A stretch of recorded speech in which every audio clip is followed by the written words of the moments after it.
उत्तर प्रदेश के मुख्यमंत्री योगी आदित्यनाथ हर दिन प्रयास करते रहते हैं कि उत्तर प्रदेश में भू माफियाओं की कमर को तोड़ कर रखा जाए, लेकिन कहीं न कहीं सरकारी विभाग के कर्मचारी ही मुख्यमंत्री की योजनाओं को डुबा रहे हैं।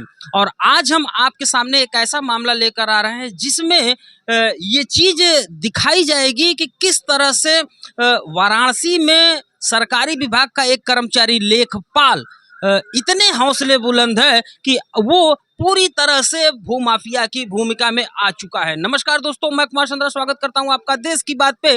देश की बात जहां करते हैं, मुद्दे की बात आपके साथ। और मुद्दा है कि क्या अब उत्तर प्रदेश में सरकारी कर्मचारी ही भूमाफिया बने हुए बैठे हैं, क्योंकि यहाँ पर एक लेखपाल पूरी तरह से सरकारी जमीन को कब्जा कराकर उस पर जो है बैठा हुआ है। आखिर में कहां से एक लेखपाल को इतनी ताकत मिल रही है? कौन वो शख्स है जो लेखपाल के ऊपर हाथ रखा है? किसे वरदहस्त प्राप्त है लेखपाल का? सबसे बड़ा सवाल यही उठता है। जितेंद्र जी, निस्संदेह आप सरकारी जमीन बचाने के लिए लड़ाई लड़ रहे हैं। आज क्या मामला हुआ है? मामला ये हुआ कि आज लेखपाल बलराम यादव मिले हमसे तहसील पे। उन्होंने कहा कि इतना एप्लीकेशन देकर मेरा क्या उखाड़ लिए, तुमको तो मैं बर्बाद कर कर मानूंगा। कभी भी तुम्हारा अपनी घटना घट जाएगी, कोई कुछ नहीं कर सकता, क्योंकि तुमने इतना एप्लीकेशन मेरे खिलाफ दिया, कुछ भी मेरा उखाड़ नहीं पाए। मैंने पूछा कि होश से बात करिए, होश मत खोइए। सरकार के आप नौकर हैं, सरकार आपको तनख्वाह दे रहा है, सरकार का वेतन पाने वाला व्यक्ति सरकार की संपत्ति नहीं बचा रहा है और सरकार का धन लेकर सरकार का जमीन को कब्जा कराया जा रहा है। ये घोर अन्याय तुम कर रहे हो। उन्होंने कहा कि तुम्हारे ऐसे ऐसे बहुत से लोगों को मैंने देखा है, तुम मेरा कुछ नहीं कर सकते। इतने एप्लीकेशन 6 महीना से देकर क्या मेरा उखाड़ लिए? जब तक मैं हूँ कोई मेरा कुछ नहीं कर सकता। ये लेखपाल के शब्द, लेखपाल का शब्द है, बलराम यादव का शब्द है। मैंने जो अभी बोला है कि आखिर में वो जांच का विषय है कि लेखपाल को इतनी ऊर्जा कहां से मिल रही है। वो कौन सा बड़ा हाथ है जो लेखपाल के सर पर रखा गया है और लेखपाल खुलेआम धमकी दे रहा है। वकील साहब, लेखपाल खुलेआम धमकी दे रहा है कि चाहे जहां तक चले जाओ मेरा कुछ कर नहीं पाओगे। हमको बस यही कहना है माननीय मुख्यमंत्री जी से, यहाँ MY फैक्टर काम कर रहा है। अभी भी इनको संज्ञान लेना चाहिए इस चीज़ में कि ऐसा ना हो 2027 में कहीं के न रहें। हम तो यही बोलेंगे। नहीं, मुख्यमंत्री तो हमेशा कहते रहते हैं, इस पे संदेह भी नहीं होना चाहिए कि मुख्यमंत्री का प्रयास है कि उत्तर प्रदेश को भूमाफिया से मुक्त किया जाए। सवाल ये उठ रहा है कि आखिर में उस लेखपाल के पीछे किसका हाथ है जो उसे इतनी ऊर्जा दे रहा है? उसमें सपा पार्टी की है, वो एकदम निडर हो चुका है। इसमें माननीय मुख्यमंत्री जी ध्यान ही नहीं दे रहे हैं, केवल ये अधिकारी बातों पर चल रहे हैं। ऑफिस में बैठकर जो भी रिपोर्ट लग जा रही है वही हो रहा है। आज भी बताइए हमको, हमारा कहने का मतलब है कि 2.5 महीने हो गए, इतनी पेपर इन्होंने दिया है, जितेंद्र जी ने सबको दिया, DM से लेके सबको दिया है, लेकिन आज तक कोई मौके पर गया नहीं। न तो ये संज्ञान लिया कि आखिर में ये कौन सी सरकारी जमीन है जिस पर इतना चर्चा हो रहा है। तो आप सोच लीजिए, अब वो ऑलरेडी धमकी दे रहा है, इनको धमकी ये दे रहा है कि हमारा कोई कुछ नहीं बिगाड़ सकता। तो इसका मतलब यही है ना, ऊपर से नीचे तक सब मिला हुआ है। ऊपर से नीचे तक सब मिला हुआ है। जाके पाँव न फटे बिवाई, सो का जाने पीर पराई। फारूक खान से ज़्यादा बेहतर इस दर्द को कोई नहीं समझ सकता है, क्योंकि उन्होंने सरकारी सितम को बड़े शिद्दत से महसूस किया है। फारूक भाई, एक लेखपाल के हौसले इतने बुलंद हैं कि इस तरह का स्टेटमेंट इनको बुलाकर तहसील में दे रहा है कि जो करते बने करो। कहाँ से मिलती है इन लोगों को इतनी ताकत इस तरह के बयान देने की और ज़बरदस्ती सरकारी ज़मीन पे कब्जा करने की? आपकी तो रोज़ की लड़ाई चल रही है सिस्टम से, तो सिस्टम को कैसे देखते हैं? भाई, सिस्टम में तो अभी तो मुझे यही दिख रहा है कि जहाँ पे भ्रष्टाचार आ गया है तो वहाँ पे तो ये सरकारी संपत्ति हो या जो भी संपत्ति हो, इन लोग हड़पने की कोशिश कर रहे हैं। चाहे वो न्यूज़ुल दिखा दें, चाहे वो उसको अवैध दिखा दें, कोई ना कोई तरीके से इनको लूट-पाट करना है और मनमानी करना है। चाहे वो लेखपाल हों, चाहे वो और भी अधिकारी हों, बीडीए के क्यों ना हो, सब यही तरह कार्य कर रहे हैं, मनमानी तरीके से, हैं? और ये तो सरासर जास्ती है ना कि जब आपको सब चीज़ आपको बताया जा रहा है, समझाया जा रहा है, उसके बाद भी आप कोई कार्य नहीं कर रहे, इसका मतलब कि आपको कहीं से कुछ ना कुछ संरक्षण मिला हुआ है। एक लेखपाल सरकारी जमीन पे कब्जा करा रहा है और उसके बाद पीड़ित को खुलेआम तहसील में धमकी दे रहा है कि जाओ जो करते बने कर लो, मेरा कुछ कर नहीं पाओगी। इसे किस तरह से आप देखती हैं कि आखिर में कौन इन लोगों को ताकत दे रहा है इस तरह के बयान देने की? इस पे तो मुख्यमंत्री जी को जल्द से जल्द कार्रवाई करना चाहिए, क्योंकि ये लेखपाल का मामला इतना तेज़ी से ये प्रकरण में आया है कि जैसा ये पीड़ित हैं जितेंद्र पांडे जी, इनके ज़मीन पे 2.5 महीने से कब्जा हुआ है और कई बार इन्होंने एप्लीकेशन दिया, यहाँ तक कि इन्होंने एंटी करप्शन में भी लेखपाल बलराम यादव के खिलाफ भी मुकदमा भी किया हुआ है, लेकिन इस पे कोई भी कार्रवाई नहीं हो रहा है। और मुख्यमंत्री जी को जल्द से जल्द हम तो कहेंगे संज्ञान लेना चाहिए और सारे लेखपाल, सारे अधिकारी इतने भ्रष्ट हो जाएंगे। आए दिन हम लोगों के पास शिकायतें आ रही, आए दिन इस तरह के कार्रवाई हम लोग कर रहे हैं, फिर भी इस पे कोई भी संज्ञान नहीं लिया जा रहा है। कहीं कोई सुनवाई होती हुई नहीं दिखाई दे रही है। जितेंद्र जी, आज के प्रकरण के बाद क्या लगता है आपको? अच्छा, डर नहीं लगता है आपके ऊपर? तो गोली भी चली हुई है एक बार। इसके पहले मेरे पास गोली भी चली। जो जमीन कब्जा किए हैं 307 का मुलजिम है, सीजीएम साहब के आज भी कोर्ट में मुकदमा विचाराधीन है, इसके बाद भी घूम रहे हैं, कोई उनको फर्क नहीं। उनके सह से लेखपाल ने इस तरीके से वाणी बोल रहा है कि आपने इतना एप्लीकेशन दिया, जिलाधिकारी को दिया, एसडीएम को दिया, मेरा क्या उखाड़ लिए। जब तक मैं चाहूँगा तभी तक कुछ हो सकता है, न डीएम मेरा कुछ कर सकते हैं, न एसडीएम कर सकते हैं। जो आपको करना आप करिए, एक नहीं एप्लीकेशन मेरे खिलाफ 100 एप्लीकेशन दीजिए, मेरा कुछ होने वाला नहीं है, क्योंकि मैं नीचे से ऊपर तक मैं देखता हूँ। आज तक यही हमको जिलाधिकारी महोदय बता दें कि आपके आदेश का पालन लेखपाल बलराम यादव द्वारा क्यों नहीं किया गया। अगर सरकारी संपत्ति है तो क्यों बेदखल नहीं किया गया। अगर खतौनी में आराजी नंबर 616 घ नवीन प्रति सरकार की संपत्ति है तो सरकार क्यों नहीं इनको बेदखल किया जा रहा है, क्यों मेरा रास्ता नहीं खोला जा रहा है, क्यों उसको बाउंड्री किया गया है, क्यों संज्ञान जिलाधिकारी, उप जिलाधिकारी, तहसील सदर क्यों नहीं ले रहे हैं। सिर्फ लेखपाल जो जैसा कहे वही होगा।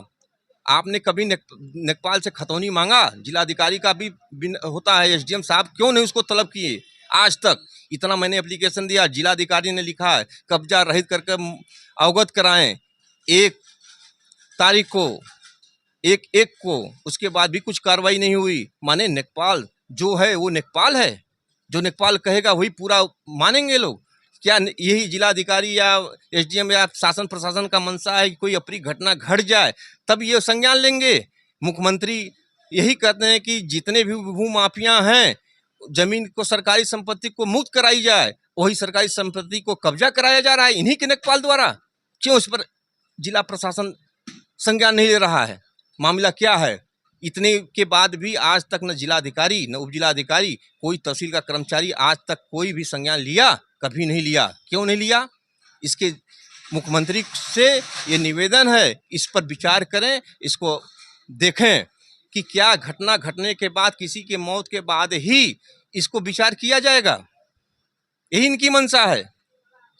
जिला अधिकारी के आदेश को धता बताया जा रहा है, किसी तरह का एक लेखपाल संज्ञान नहीं ले रहा है, यानी कहीं न कहीं वो जिला अधिकारी को भी जो है बौना साबित कर रहा है। और क्या लगता है कि जिला अधिकारी के ऊपर से भी कोई उसके ऊपर हाथ रखा हुआ है?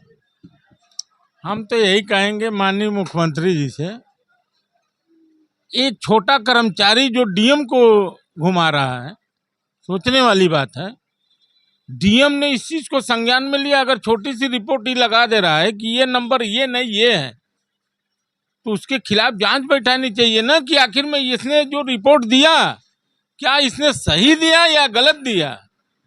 हम ही जानना चाहते हैं बस। जिलाधिकारी को एक जांच करवानी चाहिए। जरूर जांच करानी चाहिए कि इसने अगर रिपोर्ट दिया तो सही दिया या गलत दिया। इस बात पर जिला अधिकारी को पहले जांच करानी चाहिए, उसके बाद। इसका मतलब यही न हुआ कि छोटे से बड़े तक सब मिले हुए हैं। ये जो लेखपाल है पैसा लेकर यही करा रहा है। और यही नहीं, पूरे तहसील के जितने भी हैं सब सारे भ्रष्ट हैं। बिना पैसा की एक कदम आगे नहीं बढ़ाते हैं। ये मैं कह रहा हूँ मुख्यमंत्री जी से, न हो तो गोपनीय इसकी जांच करा लें। अगर इसमें गलत पाई जाए तो हमारे खिलाफ कार्रवाई की जा सकती है। बनारस का तहसील पूरी तरह से भ्रष्टाचार में आकंठ डूबा है, ऐसा कहना है अधिवक्ता महेश जी का। फारूक भाई, क्या लगता है कि मुख्यमंत्री का जो ऑरा है, जो उनकी दमक चमक है, वो सिर्फ दिखावी है? क्योंकि कर्मचारियों पे एक अदना सा कर्मचारी लेखपाल जिला अधिकारी के आदेश को भी धता बता रहा है, कहीं कोई सुनवाई होती हुई नहीं दिख रही। तो क्या मानते हैं कि सिस्टम पूरी तरह से करप्ट हो चुका है?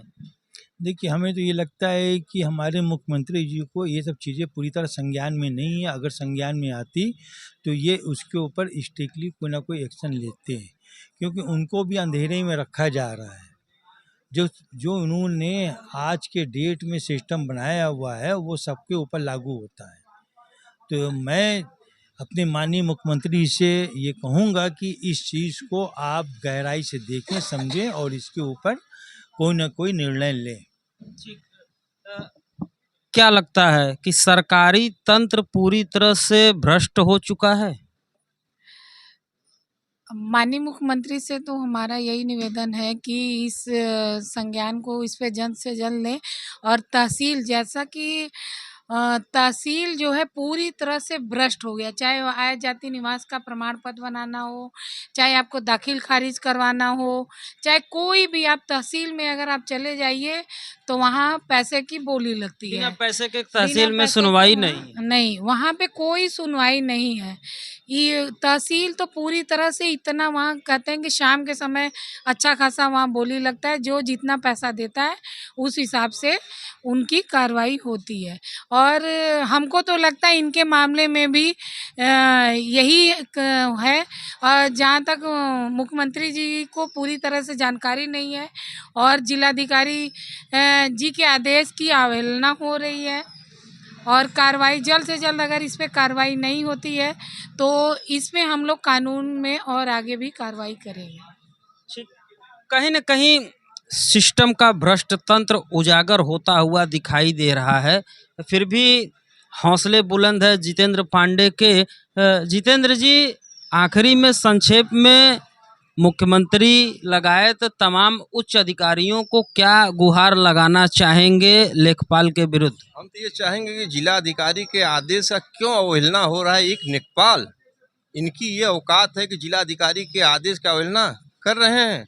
अगर जिला अधिकारी चाह जाएं तो लेखपाल की औकात है कि यह सरकार की संपत्ति को खाली नहीं करा सकते। तो क्या लगता है कि क्या जिला अधिकारी को सूचनाएं नहीं पहुंच रही हैं या जिला अधिकारी भी संदेह के दायरे में है? जिला अधिकारी को अगर हमने व्हाट्सएप भी किया, एप्लीकेशन भी दिया, इसके बाद भी जिलाधिकारी को संज्ञान लेना चाहिए। जो चोर है वही बार बार जांच करता है। जितने भी मैं एप्लीकेशन देता हूँ वही जांच करते हैं। इसमें क्यों तहसीलदार को नहीं भेजा गया, क्यों जिलाधिकारी एसडीएम को नहीं भेजा गया? सिर्फ लेखपाल, जो चोर है वही जांच करता है। सरकार की अगर संपत्ति है तो उसको क्यों बेदखल नहीं कराया जाए, क्यों बुलडोजर नहीं चलाया जा रहा है? सही आदमी के ऊपर बुलडोजर चलाया जा रहा है, जो चोर है उसके ऊपर क्यों बुलडोजर नहीं चलाया जा रहा है? मैं यही शासन प्रशासन से पूछना चाहता हूं, जिलाधिकारी से भी पूछना चाहता हूं कि सरकार, माननीय जिलाधिकारी महोदय, आपके यहाँ मैंने इतना गुहार लगाने के बाद आपका ही कर्मचारी एक लेखपाल बलराम यादव इतना बुलंद है कि आपके आदेश का भी पालन नहीं कर रहे हैं। जो चाहे वो करेंगे। वो कहते हैं कि आप कितने भी एप्लीकेशन दीजिए, मैं जो कहूँगा वही होगा। जिलाधिकारी या एसडीएम आपको जितना जाना हो जाइए, मेरे पास ही जांच आएगा, मैं ही करूँगा, मैं ही जो रिपोर्ट। क्या 616 घ अगर सरकार की संपत्ति नहीं है तो उस पर मेरे ऊपर कार्रवाई करें। अगर मैं झूठ बता रहा हूँ, खतौनी देख लीजिए, क्यों नहीं हो रहा है? क्यों उनको बेदखली किया गया था? क्यों नहीं बेदखल किया गया? क्यों बुलडोजर नहीं चला? मुख्यमंत्री जी का बुलडोजर क्यों नहीं चला? मैं यही जानना चाहता हूं मुख्यमंत्री के। हो सकता है माननीय मुख्यमंत्री जी के संज्ञान में न हो। यहाँ होता है कि सरकार की संपत्ति को मुक्त कराई जाए, यहाँ नेकपाल द्वारा सरकार की संपत्ति को कब्जा कराई जा रही है। ये सरकार का मंशा है। क्यों जिलाधिकारी आज तक क्यों संज्ञान नहीं लिए? एसडीएम को क्यों नहीं कहे? अपने छोटे अधिकारियों को क्यों नहीं सौंपे? इस पर सौंपना चाहिए कि मौके पे जाएं, मौके की जांच करें। अगर सरकार की संपत्ति है तो इसको खाली करावें, बेदखल करावें, जो कब्जा किया उसके ऊपर कार्रवाई करने की इनको मन करना चाहिए। आज तक क्यों नहीं हुआ? मैं यही सरकार से पूछना चाहता हूं। क्या अपनी घटना घट जाए, किसी की जान चल जाए, तब ये जांच होगी? यही सरकार का मंशा है। मैं तो यही चाहूंगा जिलाधिकारी महोदय से कि इसको अपने संज्ञान में लें, और नहीं तो कोई भी अगर अपनी घटना घटती है, इसके पहले भी 307 का मुलजिम जो जमीन कब्जा किया, मेरे ऊपर गोली चलाया था अर्दली बाजार में, इसके बाद भी आज सीजीएम साहब का मुकदमा विचाराधीन है। आज तक फिर क्या चाह रहे हैं कि अभी मैं एक बार बच गया, क्या चाह रहे हैं कि मर जाए तब मैं इस संज्ञान में लूं?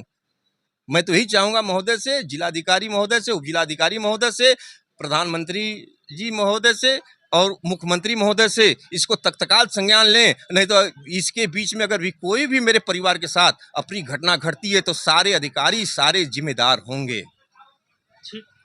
यहाँ पे वरिष्ठ समाज सेवी जितेंद्र पांडे की एक गुहार है वाराणसी के जिलाधिकारी से कि इस मामले की एक संज्ञान लेनी चाहिए और संबंधित उच्च अधिकारियों को ढाका गांव में उस जमीन पर भेजकर एक जांच कराने में आखिर में कहाँ समस्या खड़ी हो रही है, सबसे बड़ा सवाल ये उठता है। और अगर जिलाधिकारी इस मामले का संज्ञान नहीं लेते हैं तो कहीं न कहीं संदेह का दायरा उनकी तरफ भी घूमता हुआ दिखाई देता है।